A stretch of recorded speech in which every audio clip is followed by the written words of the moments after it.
वरुण एक साधारण software engineer था जो रोज की तरह देर रात ऑफिस से लौट रहा था। रात के करीब 11 बजे थे।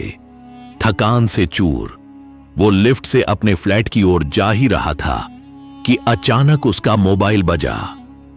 स्क्रीन पर एक अनजान नंबर था। पहले तो उसने अनदेखा किया, लेकिन घंटी बार बार बजती रही। आखिर उसने कॉल उठा लिया। हेलो, वरुण ने पूछा। फोन के दूसरी तरफ से एक लड़की की घबराई हुई आवाज आई। प्लीज मेरी मदद कीजिए, मेरा नाम नैना है। मैं इसी बिल्डिंग के पुराने हिस्से में एक फ्लैट में बंद हूं। मेरे बॉयफ्रेंड ने मुझे किडनैप कर लिया है। अगर किसी को बताया तो वो मुझे मार डालेगा। वरुण का दिल जोर जोर से धड़कने लगा। क्या ये कोई मजाक है? उसने पूछा, पर लड़की की आवाज में डर सच्चा लग रहा था। प्लीज, मैं मजाक नहीं कर रही। फ्लैट नंबर 6B में हूं। पुराना हिस्सा है जहां कोई नहीं आता। मुझे बचा लीजिए। वरुण सन्न रह गया। उसने अपना नाम नहीं बताया था। फिर उसे कैसे पता चला? थोड़ी हिचकिचाहट के बाद वरुण ने तय किया कि वो देखेगा क्या मामला है। वो लिफ्ट से 6ठी मंजिल पर पहुंचा और फिर पुराने कॉरिडोर की ओर बढ़ा। वहां धूल जमी थी, लाइटें टिमटिमा रही थीं और सन्नाटा ऐसा कि दिल की धड़कनें सुनाई दें। आखिर में उसे 6B फ्लैट का दरवाजा मिला।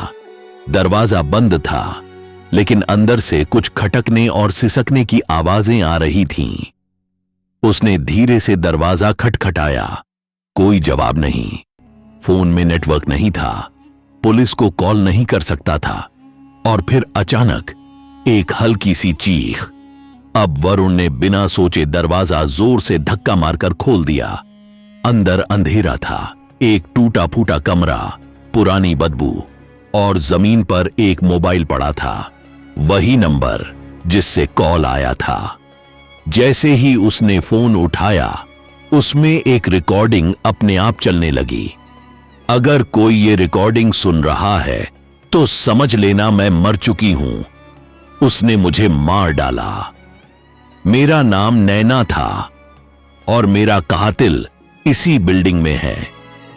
वरुण, अगर तुम ये सुन रहे हो तो प्लीज मेरी कहानी खत्म मत होने देना। अब वरुण के चेहरे पर हवाइयां उड़ रही थीं। ये क्या हो रहा है? उसने मेरा नाम कैसे लिया? मैंने तो तभी पीछे से किसी ने उसके कंधे पर हाथ रखा। वो घबरा कर पलटा।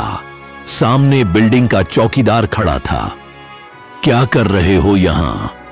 चौकीदार ने पूछा।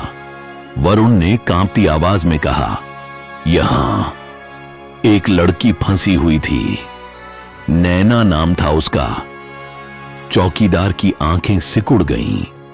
फिर उसने गहरी सांस लेते हुए कहा, बेटा, ये फ्लैट 3 साल से बंद पड़ा है। यहां पहले नैना नाम की एक लड़की रहती थी।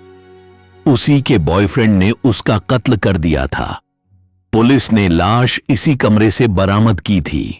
वरुण की आंखें फटी की फटी रह गईं। उसने उस मोबाइल की ओर देखा जो अब भी उसके हाथ में था। स्क्रीन फिर से जग गई। कॉल दोबारा आया। वही नंबर। कांपते हाथों से वरुण ने कॉल उठाया।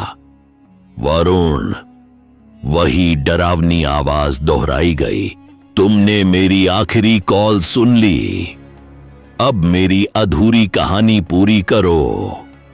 फोन कट गया और वरुण को महसूस हुआ ये कॉल किसी लड़की का नहीं, एक आत्मा का था जो आज भी अपने इंसाफ का इंतजार कर रही है।